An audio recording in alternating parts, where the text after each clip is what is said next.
Je suis ravi d'être avec vous aujourd'hui. Effectivement, je vais vous parler de coût de sinistre. Et quand on parle de coût de sinistre, on parle de quoi? On parle de 3 choses: de la sinistralité de masse, la sinistralité de fréquence, on va parler des sinistres graves également, et puis on va parler forcément des événements naturels. Donc, je vais commencer par la sinistralité de masse. Vous voyez peut-être pas tous les chiffres qui sont ici. Ce qu'il faut retenir, ça a été un peu évoqué il y a quelques instants, c'est que le coût moyen d'un sinistre auto, c'est le triple de l'inflation, encore en 2024. Et vous allez voir juste après que ça va pas s'arranger. Donc j'ai mis les principales garanties pour la visibilité du slide. Donc 6,5% en auto, 4,6 en bris-glace. Ça pourrait être beaucoup plus. Vous allez voir que derrière, on a des actions pour maîtriser tout ça. Bris-glace en habitation également. Et il y a qu'en dégâts des eaux, on se tire plutôt bien. Pourquoi? Parce qu'on a la chance d'avoir Expertime, en particulier, voilà, qui fait 50% de gré à gré. On a déployé Expertime, on l'a monté en puissance en 2024, et ben voilà, ça donne ça. Ça, c'est sur la partie sinistralité de masse. Ensuite, vous avez les sinistres graves. Alors, la photo que vous avez là, je ne sais pas si vous la voyez bien, c'est la vraie photo d'un vrai sinistre de Thélème de 2024. C'est un beau chalet, un très beau chalet, qui a pris feu et qui coûte 7,5 millions, ou à l'ouverture, on était à 7,5 millions.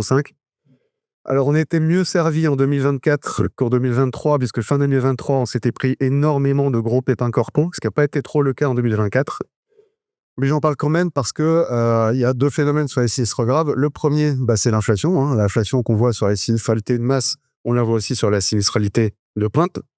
Le deuxième élément, on en reparlera un peu plus tard sans doute, c'est qu'on n'est pas aujourd'hui dans les mêmes conditions de réassurance qu'avant. Je vais prendre cet exemple-là, 7,5 millions.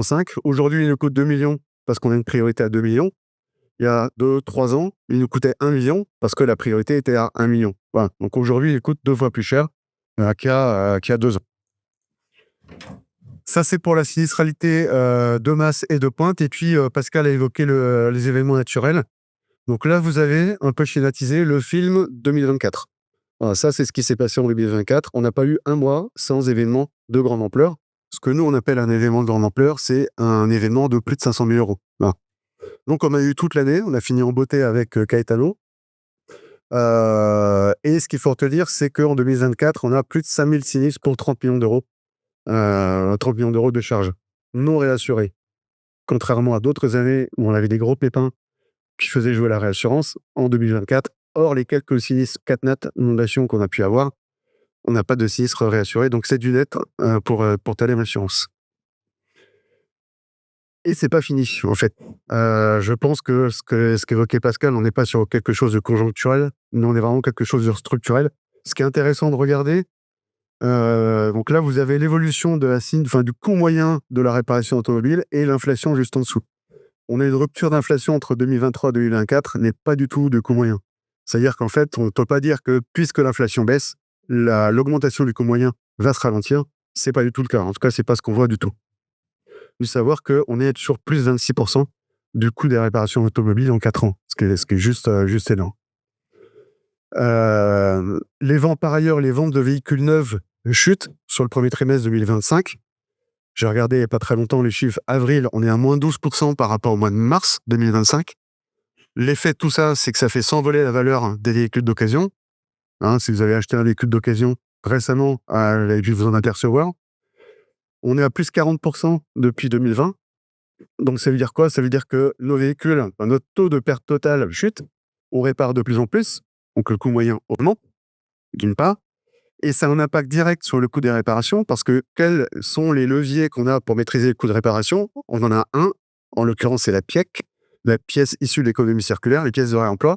Le problème, c'est que moins vous envoyez de véhicules à la casse, moins vous avez de pièces de réemploi, plus le prix des réparations augmente. Voilà. Donc c'est un cercle vicieux. Et puis, je finis rapidement sur les événements naturels, parce que ça a été évoqué dans le film. Ça n'arrête pas d'augmenter et c'est plutôt exponentiel. En 2020, en France, on est sur 5 milliards d'euros. En 2050, on sera sur au moins 10 milliards d'euros. Bon, et ça, on sait qu'on y va, on y va. Hein, voilà.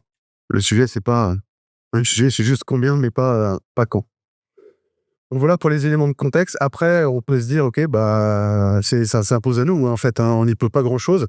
Vous avez des compagnies qui sont comme ça, mais Thélème Assurance, c'est pas comme ça. Vous agissez aussi dans nos agences très fort pour, à notre niveau, essayer de compenser un peu cette dérive. J'ai mis quelques actions qui, pour moi, sont les plus significatives, encore une fois, en 2024. On a gagné 1 million d'euros sur le brise-glace, juste avec le petit process d'expertise qu'on a, hein, ce qui est quand même pas neutre. La balance CIRSA, que vous connaissez tous, termine en solde positif d'1,5 million en 2024. C'est historique, hein. Chaque année, on fait mieux. Petit message, n'oubliez pas qu'à chaque fois qu'on présente un recours, on gagne 2 fois. 1, parce qu'on améliore le résultat, et 2, parce qu'on dégrade le résultat de celui qui les a payés de recours. Et puis, lutte contre la fraude, on termine à 4 200 000 € fin d'année, ce qui est pareil, la meilleure année de Telem. 4 millions d'euros, pour moi, ça me semble un peu abstrait. Je préfère plus de 20 000 € par jour. Ça fait 20 000 € par jour qu'on ne paye pas, grâce aux alertes que vous nous envoyez et au travail qui est fait par les études de jugement. On a également entamé le process d'expertise en RC. Alors, c'est tout nouveau, c'est tout récent, ça commence juste, mais on a les premiers résultats qui sont quand même très prometteurs. Vous avez aussi continué à progresser en 2024 sur l'orientation Assarcar et glacier. C'est beaucoup, beaucoup, beaucoup d'argent. Plus 3 points sur Assarcar, plus 1 point sur les glaciers. Et puis, je l'ai indiqué il y a quelques minutes, le développement d'Expertime, qui marche très, très bien. Donc, on est passé de 3 000 à 5 000 en 2024. On a embarqué le brise-glace. On est en train d'essayer le vol aussi, parce que ça nous fait gagner beaucoup d'argent. Et ça nous fait gagner aussi au NPS. C'est par ça que j'arriverai juste avant de passer la parole à David, parce que là, je parle beaucoup de coûts. Ça doit surtout pas se faire au détriment de la qualité de service qu'on doit à nos clients. Voilà, il ne s'agit pas d'accepter qu'on baisse le NPS pour améliorer nos ratios. Voilà. C'est pas du tout le cas. Je vais vous donner juste un chiffre qui vient juste de sortir. On les a reçus la semaine dernière. Les derniers baromètres clients du mois de février sont à 75, moins un NPS de 75. C'est énormissime. La moyenne marché est à 14. Et on avait l'habitude de plafonner à 70, on est monté à 75, on est même monté à 91 sur Expertime au mois de février. Voilà, donc pour nous, il ne s'agit pas du tout de maîtriser nos coûts en dégradant la qualité de nos assurés, donc qualité de service de nos assurés. C'est bien de faire les deux en même temps. Donc bravo, parce que c'est vos résultats aussi, hein, en agence. C'est vous qui portez aussi une grande partie de ces résultats.